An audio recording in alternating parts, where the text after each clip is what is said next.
का मौका दिया, इसके लिए मैं आपका धन्यवाद देता हूं। सभापति महोदय, लोकायुक्त ये शब्द देश की जनता के जहन में जब आया, जब दिल्ली में अन्ना आंदोलन हुआ, बाबा रामदेव और एक प्रायोजित मूवमेंट इस देश में चलाया गया, उस समय लोगों को पता चला कि क्या लोकायुक्त है, क्या लोकपाल है।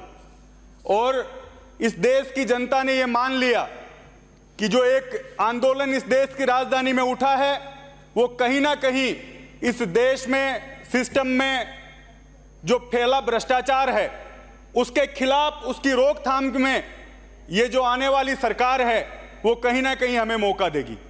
और इस देश की जनता ने उन बातों में गुमराह होकर अन्ना आंदोलन और जो मूवमेंट चली उसमें यह समझा कि भाजपा सरकार सत्ता में आएगी तो लोकपाल लेके आएगी, सशक्त लोकायुक्त बनेगा और इस देश में फैला भ्रष्टाचार, विशेषकर जो ऊपर का वर्ग है, चाहे अधिकारी है चाहे नेता है, वो सब उस लोकायुक्त लोकपाल के भीतर आएंगे।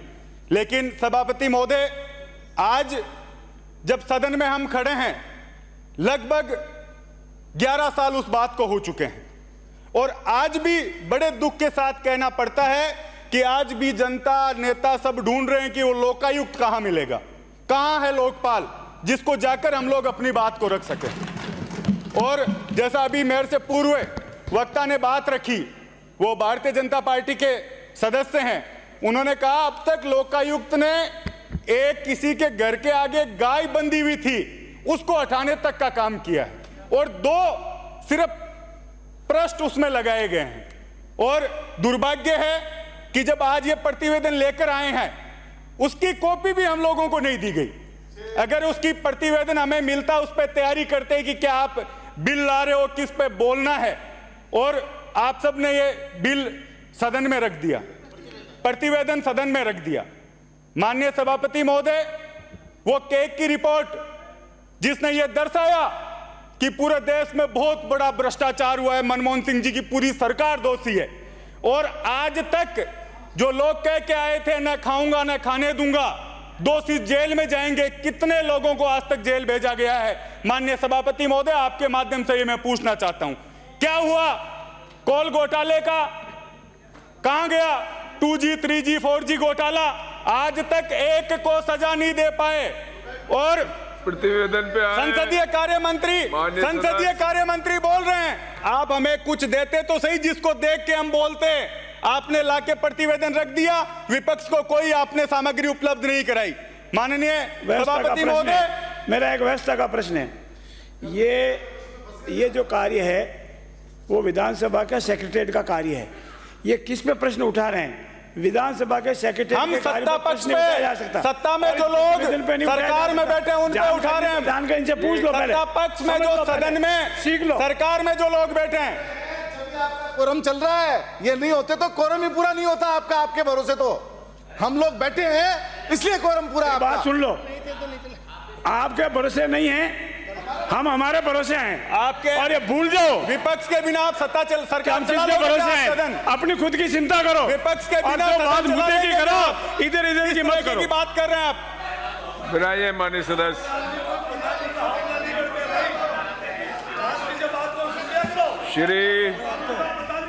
श्री टीकाराम, माननीय सभापति महोदय,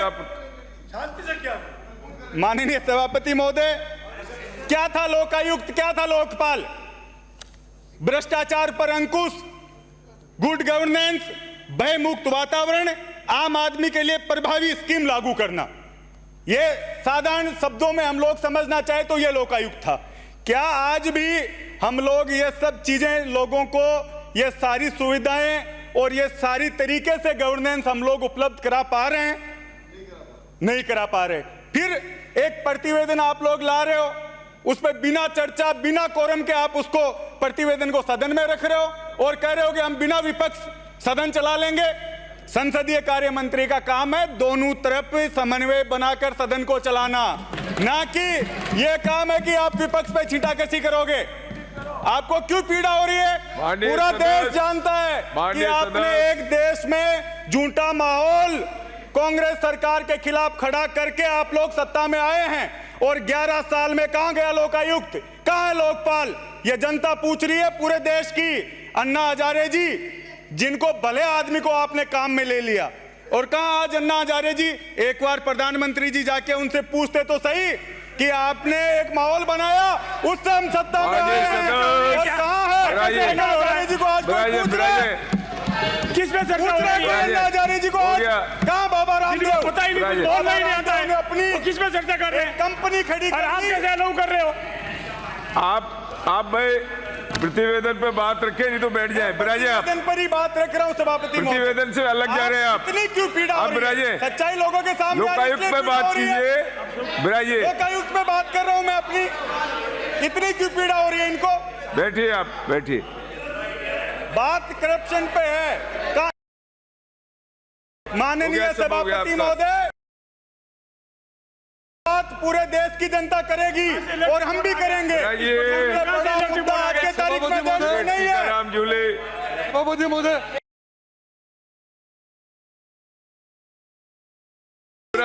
सभापति महोदय, सब हो गया आपका। सभापति महोदय, बिराजो सभापति महोदय इसकी स्पंद करो। ये जो लोग बात कर रहे हैं अन्ना हजारे की, विलोपित और करिए, ये इसका स्पंद कराओ। विलोपित करें।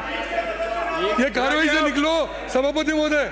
श्री टीकाराम झूले, सभापति महोदय, सभापति महोदय, आप बिराजे। हो गया, हो गया। सभापति महोदय, बिराजे आप, सभापति महोदय, आप बैठिए। सभापति महोदय, पूरा हो गया, समय पूरा हो गया। मर्जी बोले जिसको बोले जा रहे हैं। बैठिए आप, बैठे। समझते नहीं लोकपाल में। आपके प्रतिपक्ष के नेता बोल रहे हैं, आप बिराजे।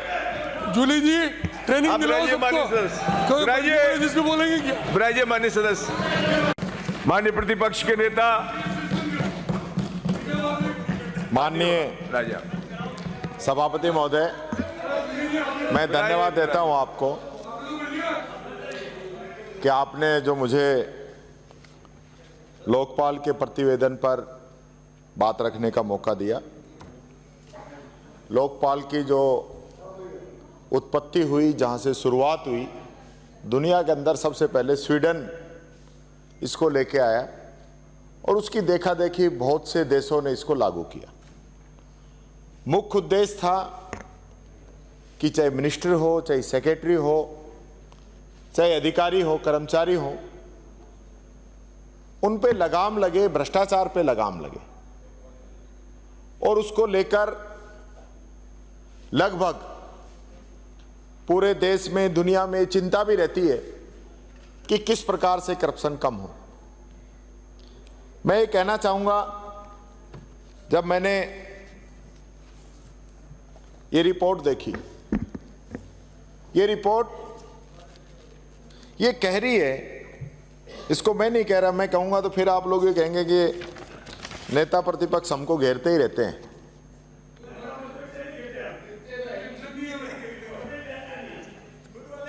तो कहने का मतलब यह है, आपका 2003 से 8 के बीच में जब आपका शासन था, उस समय जो शिकायतें आई थी वो आई थी 15,297 आपके 3 से 8 में। फिर 8 से 13 हमारा आया, उसमें शिकायतें आई 15,033, यानी आपसे कम थी। फिर लगभग 200-250, और फिर जब 13 से 18 आपकी सरकार थी, उस समय जो लोकायुक्त को जो शिकायतें आई ना, वो 43,114 थी। यानी कि आपके और हमारे पिछले समय से लगभग 3 गुना। वापिस हमारा जब राज आया 18 से 13, उसमें फिर इन शिकायतों की घटना जो संख्या है वो घट के 22,824 आ गई। इससे ये स्पष्ट होता है कि आप लोग आतन शिकायती हैं। आपके समय में शिकायत ज्यादा आती है, आपके समय में अधिकारी कर्मचारी काम नहीं करते, इसलिए आपके समय में ज्यादा लोगों ने शिकायतें आपको लगाई। मैं ये भी कहना चाहूंगा, आपने इसमें बताया है कि जो 1/1/23 को कुल 3,936 परिवाद इसमें लंबित थे। फिर इसमें इस पूरी साल के दौरान 2,063 और आ गए, यानी लगभग 5,999 की संख्या ये हुई। और निस्तारण कितने का हुआ? निस्तारण कितने का हुआ? निस्तारण हुआ 1958 का। ये चाहे सरकार हमारी हो आपकी हो, इस ओर जाने की जरूरत नहीं है। बात यह है कि जनता किस उम्मीद के साथ एप्लीकेशन लगा रही है। और मैंने पूरा पढ़ा है, पूरा। मेरे से पहले जो माननीय सिविल लाइन से आने वाले सदस्य कह रहे थे, सही कह रहे थे। उस बात को हमारे लाडनू से आने वाले सदस्य ने भी कहा कि लोकायुक्त का काम ये रह गया क्या, गाय कहाँ बंध रही है, कहाँ हट रही है। इसमें मैं देख रहा हूँ किसी का जीपीएफ का पैसा नहीं आया, किसी का सेक्रेटरी ने काम नहीं किया, कोई स्कूल का अतिक्रमण नहीं हटा। इस टाइप के बहुत ज्यादा प्रकरण इसके अंदर दर्ज है। तो क्या मंशा यही थी?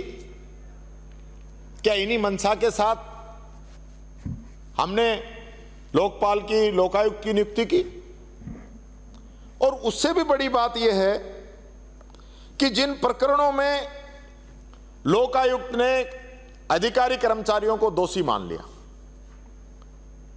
और उनको सिफारिश कर दी कि इस पे सरकार को एक्शन लेना है, कितने एक्शन लिए?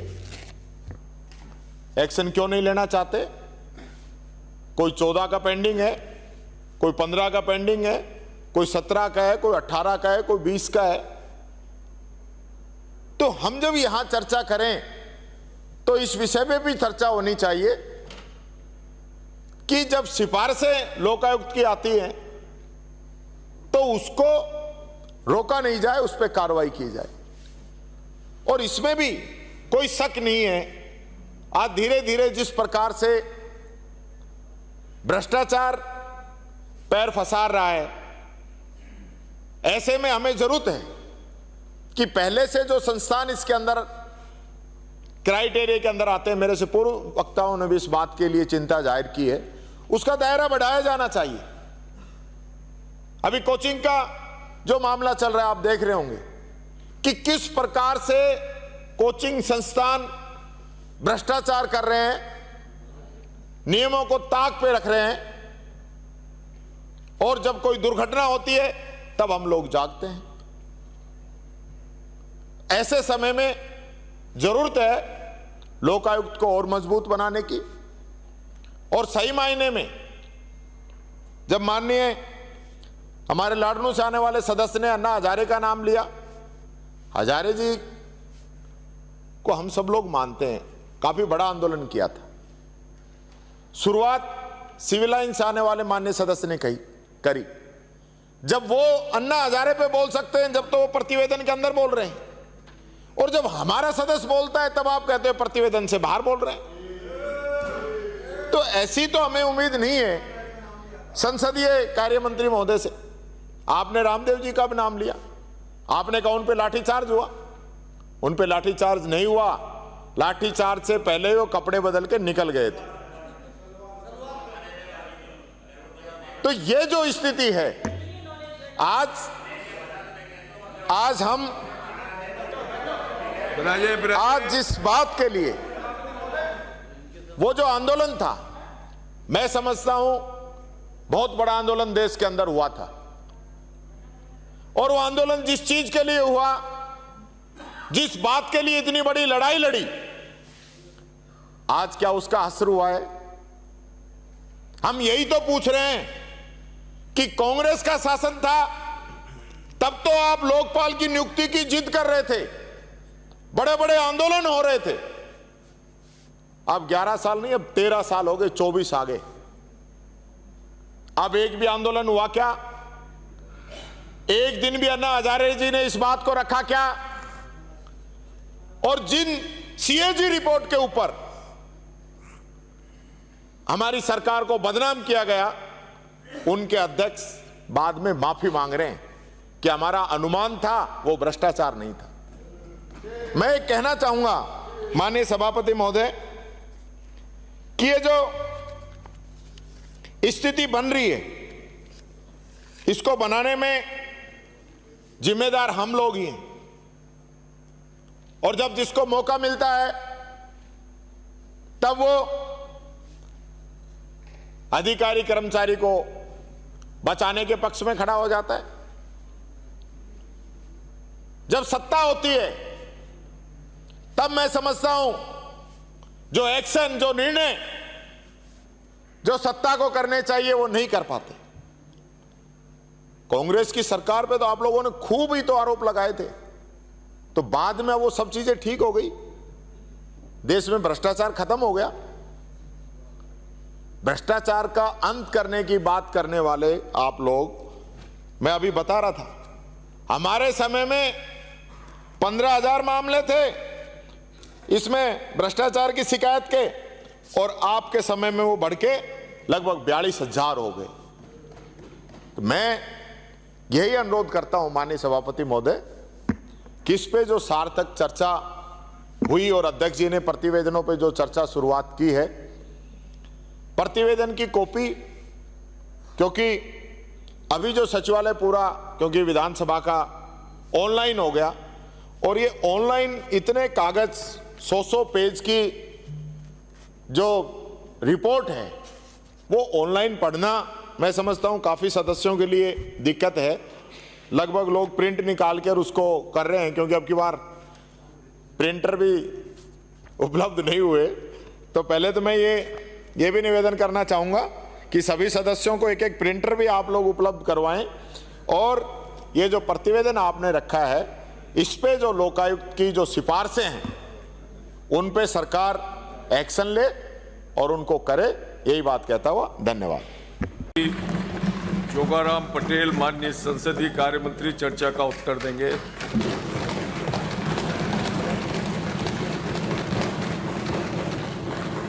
बहुत बहुत आभार माननीय सभापति महोदय। मैं अपनी बात करूं इससे पहले मेरे छोटा भाई कोई बुरा नहीं माने, मैं कोई पक्ष और विपक्ष की या बीजेपी कांग्रेस की बात नहीं करूंगा। मैं इसीलिए कहूंगा कि शांत रहें। तो इससे पता लग जाता है कि हम कितने पानी में हैं। जो विषय माननीय प्रतिपक्ष के नेता ने रखा है विषय वो था, और आप पता नहीं कहां से कहां, किधर से किधर गए, मूल विषय से भटके। मेरा यही निवेदन है कि हम सबका दायित्व है, मैं आज इधर हूं या उधर उसके लिए नहीं कह रहा हूं, हमको आज किस विषय पे बोलना था, इसके अंदर क्या कमी खामी थी, इसके अंदर आगे क्या हो सकता है, ये वो विषय नहीं है। पर हम तो अन्ना हजारे, वो आपके ही हो गया, वो हो गया, तो इसको तो अपने देखा ही नहीं। और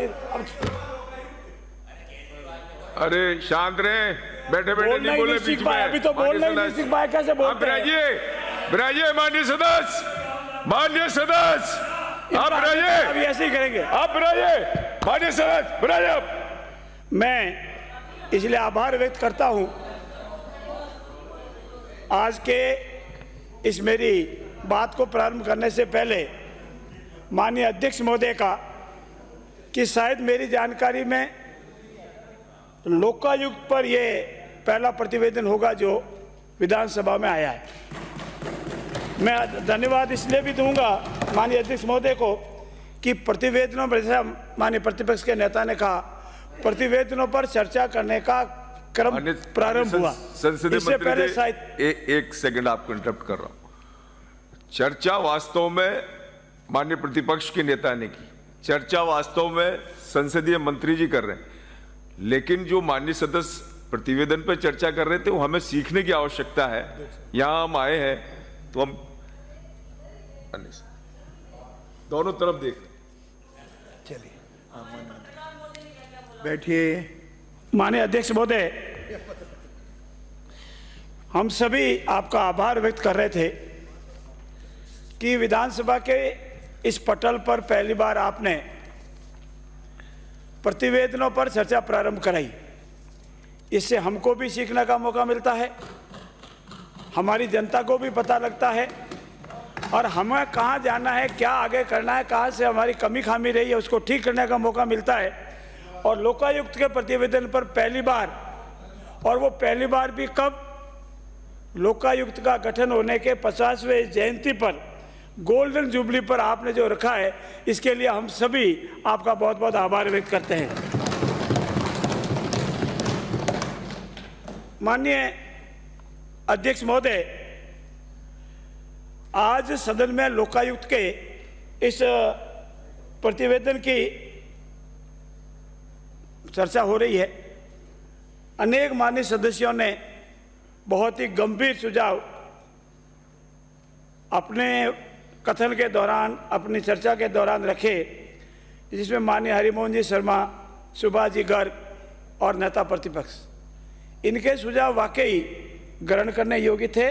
और भविष्य में इसको रखेंगे तो हम सबका जो मन है, ये कोई नहीं कहता है कि हमारे प्रदेश या हमारे देश में भ्रष्टाचार हो, सभी यही चाहते हैं, पर कहाँ हो जाता है, कितना हो जाता है, ये तो हम सब आपस में जानते हैं, किसी को बताने की आवश्यकता नहीं है। अनेक माननीय सदस्यों ने अपनी बात कही। माननीय गोपाल जी शर्मा ने भी गंभीर विषय रखे, घनश्याम जी मेहर, अशोक जी कोठारी, विकास जी चौधरी, लालाराम जी बैरवा, मुकेश जी भाकर, और जैसा मैंने पूर्व में कहा, माननीय प्रतिपक्ष के नेता ने वह सबसे गंभीर विषय रखा। ये भूल गए थे जो मेरे प्रतिपक्ष के साथी अपनी बात रख रहे थे, और वो भूल गए कि ये 2023 का प्रतिवेदन है, और जो जो बातें बताई है वो आपके शासनकाल के दौरान आपके द्वारा की हुई है। आपको गिनाऊं तो वो सारी आपकी है, और आपने उसको गिनाया है। अब आप कितने पानी में, वो आपने सबने बहस की है, और वो रिकॉर्ड पे है। ये 2023 का प्रतिवेदन हमारे शासनकाल का नहीं है, ये आपके शासनकाल का है। मैं माननीय अध्यक्ष महोदय ये भी निवेदन करूंगा कि विश्व के अनेक देशों में सबका प्रयास, जैसे अभी माननीय किसी सदस्य के सबसे पहले स्वीडन में लोकायुक्त कार्य, आपने बताया, किसी ने बताया था, स्वीडन में कार्य प्रारंभ हुआ। इसीलिए इसमें एम्बुलेंस मान को कहा जाता है, उसको एक रखवाला कह दो, कोई चौकीदार उस शब्द में कह दे, ये एक रखवाले के रूप में होता है, भ्रष्टाचार को रोकने के एक संस्था के रूप में है। उसे लोकपाल या लोकायुक्त कहने से नाम से आता है। मशहूर कानूनविद डॉक्टर MM सिंघवी साहब ने इस पर एक किताब लिखी है, और उन्होंने वर्ष 1963 में इस संस्था का इसका नाम दिया था कि लोकायुक्त लाना चाहिए, या भ्रष्टाचार रोकने के लिए कोई न कोई संस्था होनी चाहिए। और उसी से उद्गम होते होते 73 में जाकर 71 के आसपास ये प्रारंभ हुआ। पहले उड़ीसा में हुआ, फिर राजस्थान में हुआ, और प्रदेशों ने भी किया। उड़ीसा में 71 में किया अपने, राजस्थान में 73 में हुआ। लेकिन अब राजस्थान के अलावा 20 से अधिक राज्यों में ये लोकायुक्त हो चुका है। लोकायुक्त अधिनियम की घटना का मूल उद्देश्य, जैसा नेता प्रतिपक्ष ने बताया, कि हमारे समाज में विभिन्न राज्य के अधिकारियों में, संस्थाओं में, सार्वजनिक उपक्रमों में जो भ्रष्टाचार होता है उसको कम से कम रोका जावे, या शिकायत का एक कोई न कोई माध्यम दिया जाए। उसका मूल उद्देश्य ये था, क्योंकि भ्रष्टाचार रोकने की अनेक संस्थाएं हैं, लेकिन शिकायत का कोई न कोई एक माध्यम दिया जावे। मुख्यमंत्री जी के विरुद्ध शिकायत करनी है, नेता प्रतिपक्ष के विरुद्ध शिकायत करनी है, किसी मंत्री या विधायक के खिलाफ शिकायत करनी है, तो शिकायत लेने वाला और शिकायत करने वाला दोनों मन में भय रहता था। इसलिए एक उपयुक्त माध्यम दिया गया कि आप किसी के विरुद्ध शिकायत करो, लोकायुक्त निर्भीक होकर के उसकी जांच करेगा और सरकार को प्रतिवेदन देगा। लोकायुक्त के पास ये अधिकार नहीं है, और न अधिकार दिया गया है कि वो भ्रष्टाचार को रोके। उसका काम है जो शिकायत हुई है उसकी जांच कर जो निर्णय निकला है उसको माननीय राज्यपाल को भेजे, और माननीय राज्यपाल उस प्रतिवेदन को लेकर के मुख्यमंत्री को भेजे। ये प्रक्रिया इस कानून में दी हुई है। ऐसी स्थिति में माननीय अध्यक्ष महोदय, लोक सेवक के विरुद्ध पद के दुरुपयोग, भ्रष्टाचार एवं अक्रमणता आदि की शिकायतों को देखने, उसमें अन्वेषण करने के उद्देश्य से राजस्थान में वर्ष 1923 में ये एक्ट लाया गया था, और ये 26 मार्च 2023 से इस पर राष्ट्रपति की अनुमति मिली थी। तब से हमारा काम प्रारंभ हुआ। लोकायुक्त और उपलोकायुक्त अधिनियम में 12(1) में इस संबंध में शक्तियाँ दी गई है, और ये कहा गया है इन्वॉल्विंग कि कैसी कैसी शिकायतें हो सकती है, उसका निराकरण कैसे हो पाएगा, प्रतिबंध कैसे जाएगा, ये सब इसमें बताया गया है। इसमें यह भी बताया गया है उप लोकायुक्त का समाधान हो, लोकायुक्त या उप लोकायुक्त का समाधान हो जावे कि ऐसे कत्ल को पूर्णतः या अंशतः सिद्ध किया जा सकता है तो वह सुसंगत दस्तावेजों, सामग्री तथा अन्य साक्ष्य के सहित लिखित प्रतिवेदन द्वारा अपने निष्कर्ष तथा सिफारिश सक्षम पदाधिकारी को भेजेगा। हमारे यहाँ एक विषय और आया, ये लोकायुक्त और उप लोकायुक्त है, और मैं माननीय सभी प्रतिपक्ष के नेता को निवेदन करूंगा। आपने बहुत कहा साहब ये कांग्रेस पार्टी ने पहला बनाया, माननीय हरिमोहन जी ने बहुत कहा हमारे हम हैं पहले जिसने लोकायुक्त बनाया, कांग्रेस पार्टी है जिसने की भावना ऐसी है, उस सबको धन्यवाद। माननीय हरिमोहन जी शर्मा एक बात का भूल गए कि लोकायुक्त और उप लोकायुक्त बना के जो जितना ज़्यादा जश ले रहे हो, उप लोकायुक्त आज दिन तक आपने नहीं बनाया। उप लोकायुक्त आज दिन तक आपने अभी नहीं, मेरी तो आज तक लोकायुक्त भी नहीं बना गुजरात में। अपना कंपटीशन अपने खुद से ही रखो, गुजरात से मत रखो। अब दूसरी बात और, आप सुनोगे तो कई बातें सीखने को मिलेगी। दूसरी बात और, आपने कहा साहब ये तो सब हमने किया, बहुत अच्छी बात साहब, धन्यवाद हम आपको दे देते हैं। जहां आवश्यकता हो वहां जल्दी बनाया जाए। और अब गुजरात में नहीं है तो मैं क्या करूं? ये बता दें, माननीय प्रतिपक्ष के नेता ये बता दें कि वर्तमान में जो लोकायुक्त है श्री पीके लोहरा साहब, उनका नियुक्ति 9 मार्च 2021 से इस पद पर है, और उससे पूर्व 8 मार्च 2019 को न्यायमूर्ति लोहरा के पहले गौरीशंकर जी साहब थे।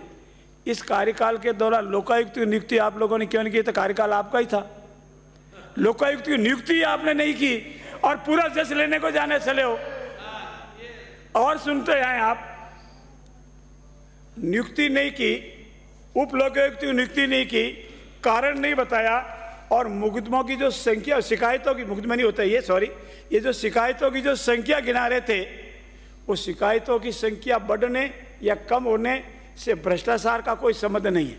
क्योंकि यहाँ जो शिकायतें आती है, जैसा अभी बताया, एक्शन, इन एक्शन, रिएक्शन, और उस सब के लिए शिकायत होती है, और शिकायतों की संख्या इसीलिए बढ़ रही है। हर आदमी आता, एक एप्लीकेशन लिखी कि मेरे यहाँ, जैसे अभी किसी माननीय सदस्य बताया, मेरे यहाँ गाय नहीं बांधी, मेरे यहाँ बकरी सामने बांध रही, कचरा कर रही है, इसीलिए अब इस व्यवस्था ही कही गई है कि आपको एफिडेविट देना पड़ेगा। आप किसी अमुक व्यक्ति के विरुद्ध अगर शिकायत करते हैं तो आपको एफिडेविट देना पड़ेगा, और अगर आपकी शिकायत झूठी पाई गई तो उसके आपके विरुद्ध भी कार्रवाई होनी चाहिए। इसीलिए शिकायतों का धीरे धीरे क्रम कम हो रहा है। तो पहला मेरा निवेदन ये था कि मूल उद्देश्य हमारा ये था कि ऐसे स्थान पर ऐसे व्यक्ति के विरुद्ध शिकायत की जावे जिसकी शिकायत का माध्यम पहले नहीं मिल रहा था। एक विषय, अब आपका जो आंकलन रहा है, आपने जो बताया है कि साहब हमारी शिकायतें ज़्यादा हो गई, इसकी शिकायतें ज़्यादा हो गई, हमारे कार्यकाल के दौरान शायद 10 साल का केंद्र का राज रहा हो या बीजेपी का राज रहा हो, किसी भी मंत्री, किसी भी विधायक के विरुद्ध शिकायतें नहीं आई। लेकिन मैं, चूंकि आपने विषय कहा इसीलिए कह रहा हूं, बाकी मेरे कहने का मन नहीं था। जेजेएम की शिकायतें किसके कार्यकाल में सबसे ज्यादा हुई? पाइप के घोटाला किसके राज्य में सबसे ज्यादा हुए? नहीं तो कैसे होती? हाँ सही बात है, हमारे यहाँ जेजेएम था ही नहीं, कैसे हुआ? ये भ्रष्टाचार तो आपके ही भाग में आया हुआ है, अब इसका मैं क्या कर सकता हूँ? हमारे भाग में भ्रष्टाचार है नहीं। दूसरा, ये तो हमारे भाग में आया था, पब्लिक अपने जो आरपीसी के मेंबर साहब जेल गए, वो किसके समय में हुआ? पेपर लीक हुए, वो किसके समय में हुए? अरे आज तक आरपीसी का एक सदस्य जिसके द्वारा मुकर किया गया है, वो अगर जेल चला जावे तो गंभीर विषय, तो विचार तो करना ही चाहिए। आप उसको मानो नहीं मानो ये आपकी मर्जी, तो विचार तो करना ही चाहिए। आप एक बात और बताओ, आपके कार्यकाल के दौरान आपके मंत्रियों का फोन टेप हो, मजा नहीं करे, और बाद में जिस व्यक्ति वो जो जिसने फोन टेप किया वो खुले रूप से कहे कि माननीय मुख्यमंत्री से कहने से मैंने फोन टेप किए थे। तो क्या ये लोकायुक्त में शिकायत है? अब आपसे ही कह अगर प्रकरण दर्ज हो तो बताओ आप, जिसका इससे तब इस सदन में इस समय मौजूद नहीं, लोकायुक्त में केस नहीं, तो फिर उस चीज को क्यों आप यही मैं आपके मुंह से ही कहलाना चाहता था। एक मिनट माननीय अध्यक्ष महोदय, किसी व्यक्ति आपके मुंह से ही कहलाना चाहता था कि लोकायुक्त की बात लोकायुक्त, अब आप बोल गए ना नहीं वो तो नहीं कहना है, तो फिर आप क्यों कह रहे थे इतनी देर वहां ये हो गया, वहां ये हो गया, वहां ये हो गया, तब आप क्यों बोल रहे थे? अभी कहा ना आपने, अभी तो और सुनो लोकायुक्त क्यों, अभी तो आपने और सुनाओ। अब आप ये बता दो कि ये जो बेल पे हैं उनका क्या कहोगे, हेराल्ड केस का क्या कहोगे? ये मैं नहीं कहूंगा ना, आप नहीं करा रहे हो ना, ठेठ वहां से शुरू किया गई तो लंगोटी लाके भागे थे और प्रायोजित अरुण धोरा क्या कहा, ये तो अन्ना हजारे का आंदोलन प्रायोजित, इन्होंने एलिगेशन लगाया। राजस्थान में हेराल्ड का क्या इशू है माननीय अध्यक्ष महोदय? राजस्थान में हेराल्ड का क्या इशू है? एक सेकंड, राजस्थान में इस रिपोर्ट में हेराल्ड का क्या इशू है? कोई है इशू हेराल्ड का? भ्रष्टाचार वाला विषय बता रहे हेराल्ड का क्या इशू है? 23 की रिपोर्ट हेराल्ड का क्या इशू है? आपको समझ में आएगी, विराज तो सुनोगे तो पता लगेगा ना। बाकियों ने भी जो बोला उसको चेक हो रहे हैं। आप पटरी से उतर रहे हैं, मैं नहीं अच्छा उतरा, बोला बोलते बोलते पटरी से उतर गए आप, तो आप सुधारो, आप मंत्री आप सुधारो। तो तब क्यों नहीं बोले? जब आप क्यों नहीं बोले? विराजो, वो कह रहा जैन मुनि हत्याने में बैठे, तब आप कहाँ थे? माननीय मंत्री जी, वो कह आश्रम में, तब आप कहाँ थे? मंत्री जी, माननीय वो मंत्री कह जी, मेरे यहाँ ऐसे हो रहा, तब आप कहाँ थे? माननीय मंत्री जी, बैठ जाइए। माननीय मंत्री जी, सीधा नहीं,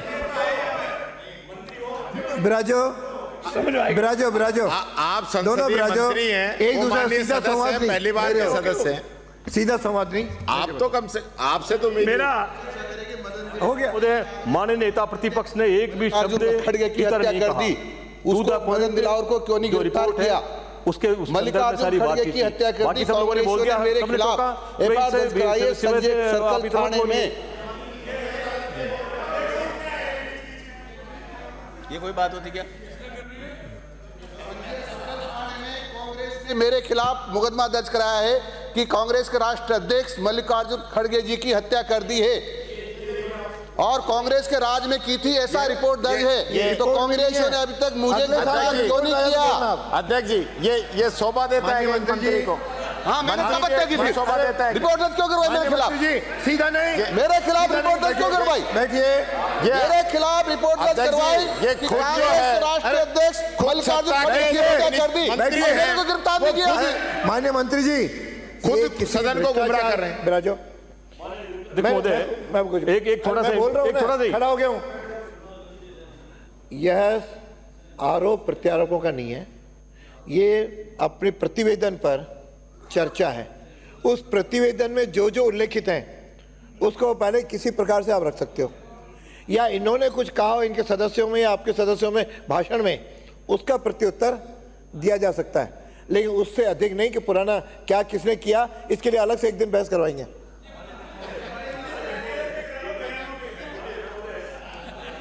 माननीय अध्यक्ष महोदय एक मिनट, इमरजेंसी के क्लास में इमरजेंसी के बयानों में माननीय अध्यक्ष महोदय, माननीय अध्यक्ष महोदय एक मिनट भाई सुनना। माननीय अध्यक्ष महोदय, क्लास में एक छात्र बड़ा उद्दंड था। नहीं होगी, आपके भी होगी। माननीय अध्यक्ष महोदय, माननीय सदस्य, माननीय अध्यक्ष महोदय, क्लास में एक छात्र बड़ा उद्दंड था, आपके 2 बार बता दिया आपने। हेडमास्टर ने उसको मॉनिटर बना दिया, मॉनिटर बनाने से उसकी उद्दंडता तो खत्म हो गई और वो अपने काम में लग गया। वैसे ही आपने इनको मंत्री बना करके, मैं देखता हूं सुबह से लेकर के सायंकाल तक ये सिर्फ पढ़ते हैं। कई दिनों बाद जो है आज इनके उबाल आ गया अंदर से, तब बोले हैं। पिछले कई दिनों से एक शब्द भी नहीं बोला।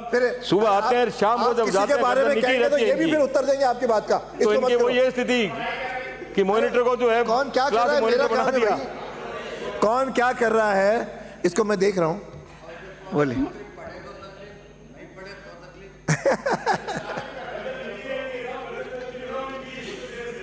माननीय अध्यक्ष महोदय, एक विषय अब हो जाने दो। स्टाफ का भी आया, अनेक माननीय सदस्यों ने रखा कि लोकायुक्त कार्यालय में स्टाफ की भी कमी है। स्टाफ बढ़ना चाहिए, संसाधन मिलना चाहिए। तो आज की जो पोजीशन है, लोकायुक्त सचिवालय का पूर्ण स्टाफ मिलाकर 99 पद स्वीकृत है और उसमें से 79 अधिकारी कर्मचारी कार्य कर रहे हैं और लोकायुक्त कार्यालय का काम विधिवत पूर्ण रूप से चल रहा है। प्रतिवेदन लोकायुक्त का सहायता अन्य अधिकारियों तथा अधीन स्टाफ के नवीन पद स्वीकृत किए जाने की आवश्यकता बताई गई है। साथ ही तकनीकी प्रकृति की शिकायतों का परीक्षण जांच हेतु अवैध गण तथा अपराधों की जांच हेतु विशेष पुलिस स्थापना स्पेशल पुलिस एसोसिएशन एक्ट के संबंध में भी अपेक्षा की गई है। लोकायुक्त सचिवालय से कार्य की मात्रा, कार्य के प्रकार, जांच अन्वेषण की अपेक्षा को देखते हुए अतिरिक्त स्टाफ हेतु राज्य सरकार के नवीन पदों के प्रस्ताव प्राप्त होने पर इस पर विचार करते हुए समुचित निर्णय लिया जाएगा। साथ ही साथ राज्य सरकार का प्रयास रहेगा कि लोकायुक्त सचिवालय का स्टाफ की कमी से प्रभावित न हो, जांच अन्वेषण दक्षतापूर्ण, प्रभावी और निष्पक्षता से हो, यह पूरा प्रयास रहेगा। माननीय सभापति महोदय, माननीय अध्यक्ष महोदय, एक माननीय प्रतिपक्ष के नेता ने पेंडेंसी का मामला बताया। मैं पहले 2024 का बता दूं। 1/1/2024 से कुल पेंडिंग केस 4041 थे और 1/1/2024 से 30 से 2024 तक 951 नए केस आए। जनवरी प्रारंभ में 4041 थे।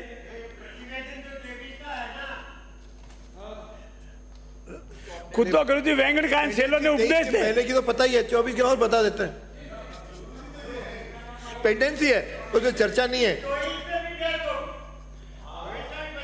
अभी बता रहा हूं। और अगले साल और इसमें से जून अप टू जून तक 951 में से 944 का डिस्पोजल कर दिया है। 951 प्राप्त हुई, 944 का डिस्पोजल कर दिया है और अब पुराना सारा मिलावे तो 4048 पेंडिंग है।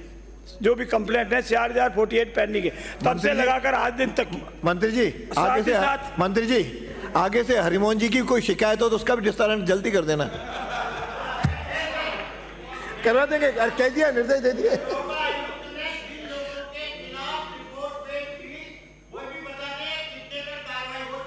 चलो हो गई ना, चलो अच्छा है, कार्रवाई हो गई।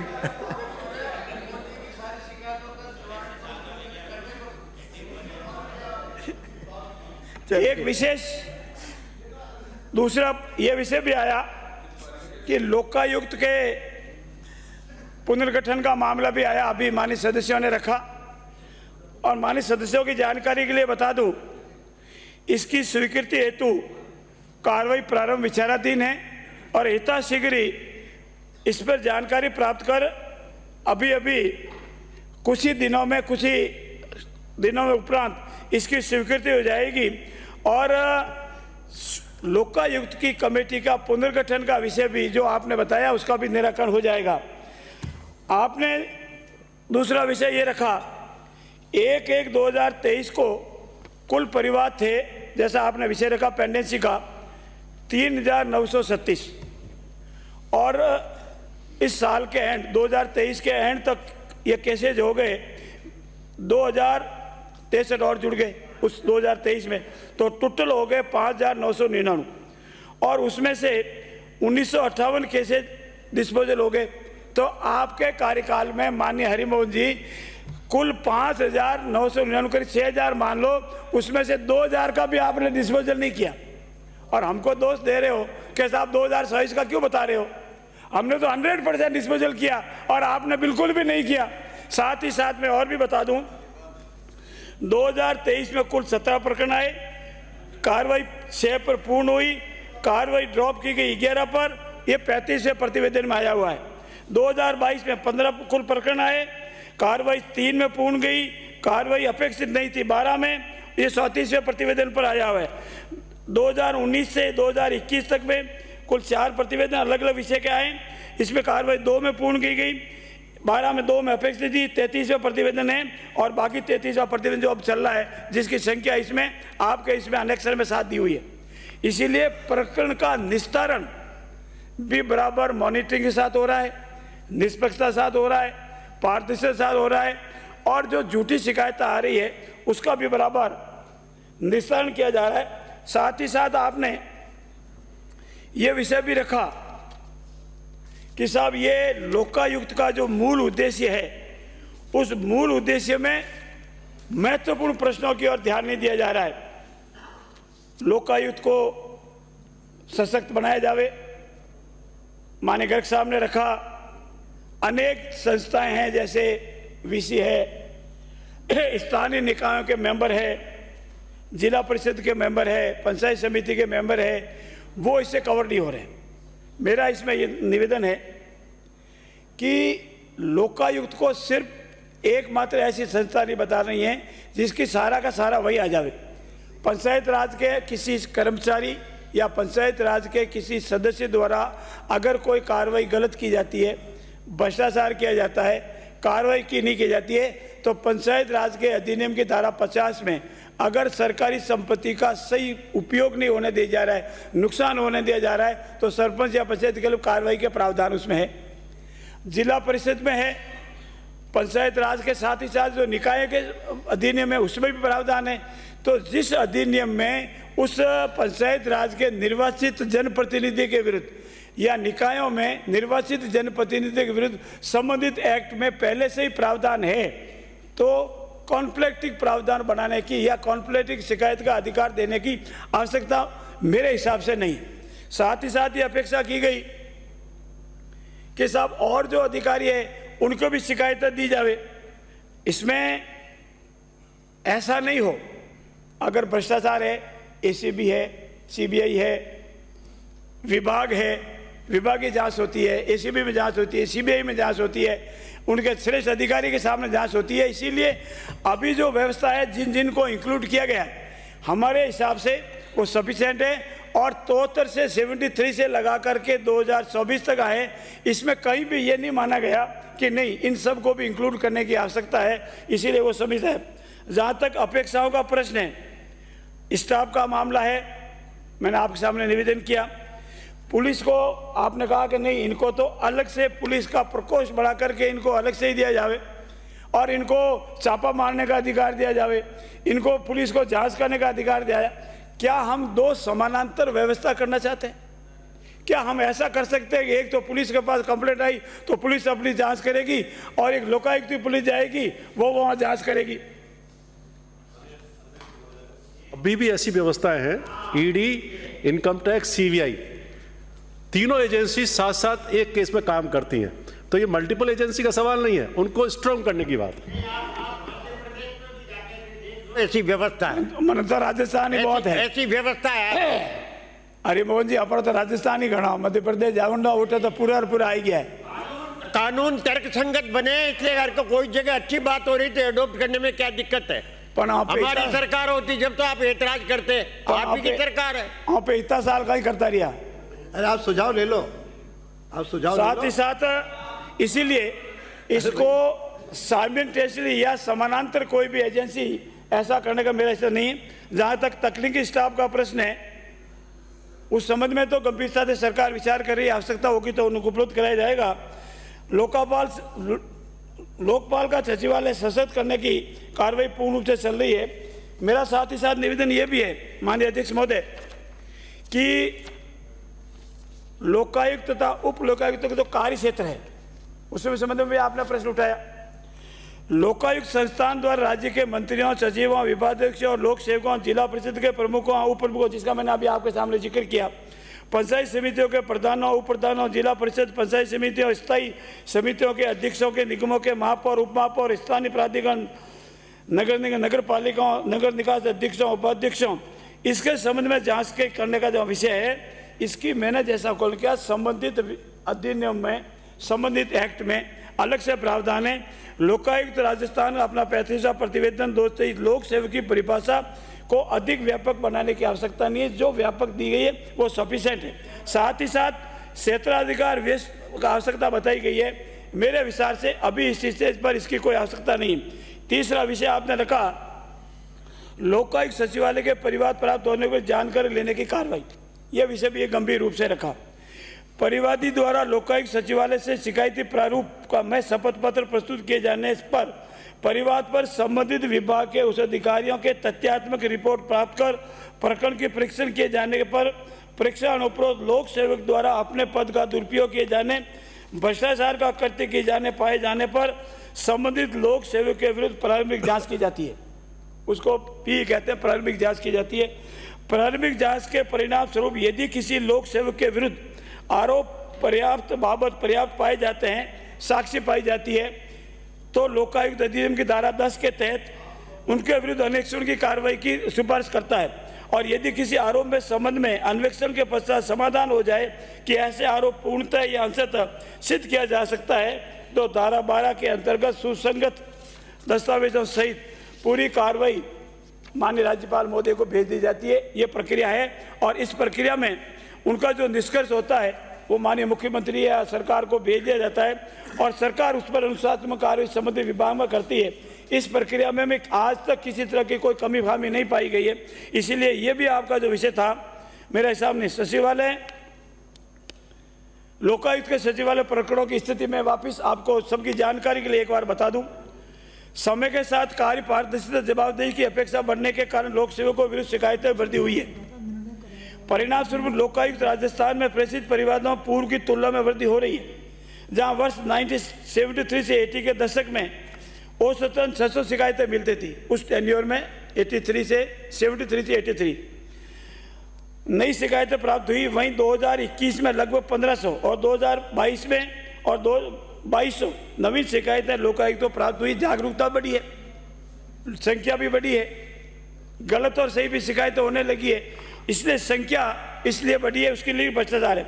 वर्ष 2023 में आप ध्यान से सुने, 5000, जैसा अभी मैंने आपको संख्या बताई, 5919 परिवादों में से 1958 का निस्तारण किया गया तथा दिनांक 31/12/2023 को कुल 4041 परिवाद लंबित थे। इसी तरह प्रारंभिक जांच में 21 प्रकरणों में 7 का इसी अवधि में निस्तारण किया गया। प्रतिवेदन अन्वेषण के कुल 60 प्रकरणों में से 4 नस्तीबंद किए गए। 17 अन्वेषण धारा 12 के तहत सक्षम अधिकारी को अनुसूचना प्रतिवेदन प्रेषित किए गए और लास्ट में कुल प्रतिवेदन जो घोषित प्रकरणों में विभाग द्वारा 109 दोषी लोक सेवकों के विरुद्ध विभागीय स्तर पर अनुशासनात्मक कार्रवाई की गई। 241 प्रकरणों में परिवादियों को 2 अनुतोष प्रदान किया गया। ये प्रगति तथा कार्य निष्ठान पारदर्शिता है। संस्था में अनियमित तथा लापरवाही करने वाले लोक सेवकों के विरुद्ध कार्रवाई करने का, पीड़ित लोगों के रिलीफ देने का लगातार प्रयास चल रहा है। ऐसी स्थिति में हाल की जो शिकायत जो उन्होंने आपको की, जिन लोगों की सूची दी, कितने लोग दंडित किए, दंडित कितने किए? या आपका अलग मामला नहीं है।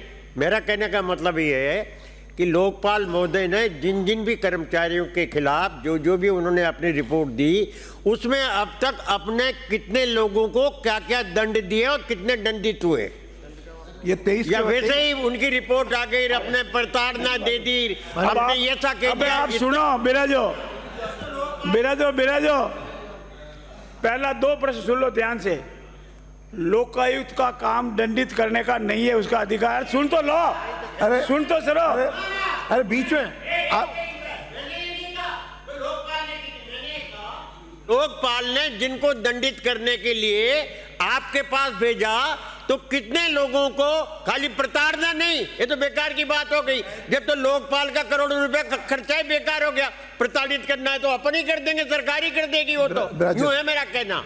ये सुझाव बहुत देर से दे रहे हो। माननीय सदस्य, एक मिनट में, माननीय सदस्य, ये बात मैंने भी कही थी, मैं बता रहा हूँ आपको, वही बता रहा हूँ। लोकायुक्त ने जो अनुशंसा कर दी वो कितनी पेंडिंग है, उस पर क्या कार्रवाई करनी है, मैंने वो इसमें एनेक्सर दिया हुआ है 1, इसके है एक वर्षवार दिया हुआ है, कृषि के कितने, पुलिस के कितने, फला कितने, विभाग वाइज पूरी जितनी भी हजारों में संख्या में है, इसका पूरा विवरण दिया है। किसके खिलाफ आया, किसको दोषमुक्त माना, किसके डिपार्टमेंट इंक्वायरी पेंडिंग है, किसकी रिपोर्ट नहीं आई, अलग अलग है, एक नहीं हो सकता। इतनी सी बात है, लोकायुक्त ने दोषी मान के कार्रवाई करने के लिए आपको लिख दिया, तो अपने पास कितनी पेंडिंग है वो पूछ रहे हैं। ये चर्चा तो केवल लोकायुक्त की रिपोर्ट पर है, उससे जो दोषी नहीं, सजा माननीय अध्यक्ष महोदय, ये आज का प्रश्न नहीं है, ये इसका रिपोर्ट का प्रश्न। माननीय अध्यक्ष महोदय नहीं है। माननीय अध्यक्ष महोदय, एक सभी सदस्यों की जानकारी के लिए बता दूं, वो तो सरकार देती है, गृह विभाग देगा, वो गृह विभाग आएगा। खर्च कर रहे हैं तो उसकी रिपोर्ट आने के बाद के लोग दंडित हुए। खाली प्रताड़ना तो इतना करोड़ों में काय को खर्च करे फिर। माननीय हरिमोहन जी, ये प्रश्न आप बहुत बाद में पूछ रहे हैं। मेरा अध्यक्ष महोदय, मेरा निवेदन ये है और मैं सदन को जानकारी देना चाहता हूं कि लोकायुक्त की सिफारिश जो होती है वो उस विभाग के लिए विभाग अपने स्तर पर पूरे जांच करता है और विभाग अपने स्तर पर जांच करने के बाद ये पाता है कि नहीं कोई वित्तीय अनियमितता हुई है, कोई गलत आचरण हुआ है, कोई इन एक्शन हुआ है, कोई ओवर एक्शन हुआ है, तो विभाग तदनुसार ही कार्रवाई करता है। ये अरे सुन तो लो, बैठ खड़े हो जाते बार बार, अरे आप बार सुनने की आदत ही नहीं है, सदस्य ना कोई नॉलेज है। माननीय सदस्य नहीं है, माननीय सदस्य, अरे कोई एक बार उठ कर बता दिया, बार बार बता रहा हूँ। आपने अपने भाषण कर लिया, उसका 2 बार 4 बार 6 बार उठ गए, अब नहीं, अब नो, कोई अंकित नहीं, अब आप अपनी सीट से नहीं उठेंगे। ऐसा ही लोकायुक्त एक्ट आपने 73 में बनाया है, इसमें एक प्रोविजन बता दो कि लोकायुक्त की सिफारिश है वो बाध्यकारी है। अरे माननीय मंत्री जी, सुनने की, मेरा अध्यक्ष महोदय, लोकायुक्त की जो सिफारिश है, मंत्री जी एक मिनट, ये माननीय दोनों नेता प्रतिपक्ष और हरिमोहन जी जो कर रहे हैं, ये पेज नंबर 34 पे पूरा विवरण लिखा है, किसकी वेतन वृद्धि रोकी, इसको क्या दंड मिला, सारे दंड लिखे हैं। आपने ढंग से पढ़ा होता तो ये पूछते नहीं। अरे उनको बता, बैठिए बैठिए बैठिए। संसदीय मंत्री है, कानून मंत्री है, सक्षम है, अच्छा बता रहे हैं, चिंता मत करो। अच्छा, कोई दो राय नहीं, सक्षम है। अरे वो बता देंगे। एक विषय जो गंभीर है, खत्म कर, मैं माननीय अध्यक्ष महोदय आपकी बात को सदन के सामने रखना चाहता हूं और जिसपे बार बार हरिबोध जी बोल रहे हैं, लोकायुक्त महोदय की जो भी सिफारिश है वो लोकायुक्त की सिफारिश राज्यपाल महोदय को जाती है, राज्यपाल महोदय के बाद में मुख्यमंत्री जी को जाती है और संबंधित विभाग को जाती है। विभाग में जाकर के विभागीय नियमों के अनुसार उसका परीक्षण होता है और परीक्षण होने के उपरांत उस पर कैसा निर्णय लिया जाना ये विषय है। लोकायुक्त एक सिफारिश है, एक कंप्लेंट के ऊपर उनका एक प्रारंभिक इन्वेस्टिगेशन है, इसीलिए ये कंफ्यूज है, इसलिए बार बार खड़े होते हैं कितने को क्या दंडित किया गया। अलग अलग विभागों में अलग अलग तरह के निर्णय होते हैं। आप बैठो महोदय, अब आप वाइंड अप करो, अब आप वाइंड अप करें। अरे किसी और नियमों में आइए। ये ज्ञान आपको बहुत देर से क्यों हो रहा है? बैठिए। ये ज्ञान आपको बहुत देर से हो रहा है करोड़ों रुपए का। अंतिम में कंक्लूड करिए माननीय मंत्री जी, कंक्लूड करिए, अब कंक्लूड करिए। अध्यक्ष महोदय के माध्यम से आपसे कहना चाहता हूं, अगर ऐसा है जो आप कह रहे हैं बिल्कुल सही है, मैंने पढ़ा नहीं उसको एक्ट को, अगर ये है तो फिर तो मतलब ये है कि लोकायुक्त संस्थान का कोई मतलब ही नहीं रहा। तो मेरा आपसे आग्रह है कि इस पे आप संशोधन लेके आए, एक्ट इसको मजबूत करिए। हाँ, ये जो सुभाष जी ने कहा है ये विषय गंभीर है कि हम सबको विचार करके, अगर हमारा ये सबका मानस है कि लोकायुक्त की सिफारिश फाइनल होनी चाहिए तो इसमें संशोधन करना पड़ेगा, बिना संशोधन किए नहीं हो सकता। कोई हरिमोहन जी का कोई चीज अंकित नहीं होगी, मैं बार बार कह रहा हूँ। मेरे आने के बाद 15वीं बार खड़े हो, ये क्या तमाशा है? इसीलिए एक बार 2 बार कोई सुझाव दे दिया, बार बार। आज की जो कानूनी स्थिति है, मुझे आपके स्वास्थ्य की भी चिंता है। आज की जो कानूनी स्थिति है माननीय सुभाष जी, आज की जो कानूनी स्थिति है उसमें दैट इज ओनली ए सिफारिश, नथिंग मोर, दैट सिफारिश not binding on the department. वो डिपार्टमेंट अपने स्तर पर खुद पूरी जांच करता है, तथ्यों की जांच करता है, नियमों की जांच करता है, अधिकारी द्वारा किया गया। हो सकता है उस दौरान उस अधिकारी की पोस्टिंग वहाँ नहीं हो सकता है उस अधिकारी का दायित्व उसमें दिया हुआ नहीं हो सकता है उस अधिकारी को और कोई जिम्मेवारी दी हुई हो। तो डिपार्टमेंट पूरी तथ्यों की जांच करता है, जांच करने के ऊपर उसका एक्सप्लेनेशन लेता है। उसको तो opportunity of hearing the fundamental right, बिना अपॉर्चुनिटी हियरिंग आप किसी को दंडित थोड़ी कर सकते, उनको भी एक्सप्लेनेशन लेता है और पूरी जांच करने के उपरांत इस नतीजे पे पहुंचते हैं कि कोई न कोई गलत कार्रवाई हुई तो नियमानुसार, विभाग के नियमों के अनुसार दंडित हो जाता है। और ये पाया जाता है कि नहीं, विभाग में कोई अनियमितता नहीं हुई है, तो उसको दोष मुक्त मान लिया जाता है। इसीलिए ये जो लोकायुक्त है, ये लोकायुक्त की सिफारिश एक सिफारिश है, उसमें गंभीरता से विचार करना चाहिए, करते भी हैं, लेकिन आपके अभी तक इसको पूरा पढ़ना एक बार और फिर ये बहस करना कि लोकायुक्त, फिर लोकायुक्त का मतलब क्या। लोकायुक्त का मतलब यह है कि जो सिफारिश है वो सिफारिश है। अंत में मेरा निवेदन है माननीय अध्यक्ष महोदय, ये प्रतिवेदन आपने जो रखवाया है, इस प्रतिवेदन में बहुत ही सार्थक चर्चा हुई है, इसी प्रतिवेदन को स्वीकार फरमाया जाए। मेरा माननीय सदस्यों से एक निवेदन है कि सदन स्थगन से पहले अपने पास प्रतिवेदनों पे चर्चा करने की प्रक्रिया अपने शुरू की है। सब लोग चर्चा के पहले उसको पढ़ कर के आए। आज ये बहस जो मैंने कुछ सुनी, जिस हद तक अधिकांश उसको पढ़ा ही नहीं है, सरसरी निगाह से कुछ लोगों ने देखा होगा, सबके लिए नहीं कह रहा हूँ, हाँ बेटा, लेकिन मेरा निग्रह, मेरा आग्रह है, अरे उसके दे रहा हूँ, अरे उसको बता रहा हूँ भाई, यह प्रतिवेदन जिस दिन चर्चाओं से 5-6 दिन पहले हर जगह पहुंचे, हालांकि कल हमने आपको व्हाट्सएप पे, वेबसाइट पे मौजूद है, नहीं वेबसाइट पे भी मौजूद, वेबसाइट खोलो तो सही, अपन सब टेक्निकल जा रहे हैं, वेबसाइट पे है, उसको भी करें, अपन उसको देखते भाई। यही दिक्कत आई, आप अध्यक्ष जी उस समय नहीं थे, कई माननीय सदस्यों ने इस चीज को रखा कि प्रतिवेदन एक सप्ताह पहले आ जाए या जब भी रखें तो लोग तैयारी करके आ जाएं।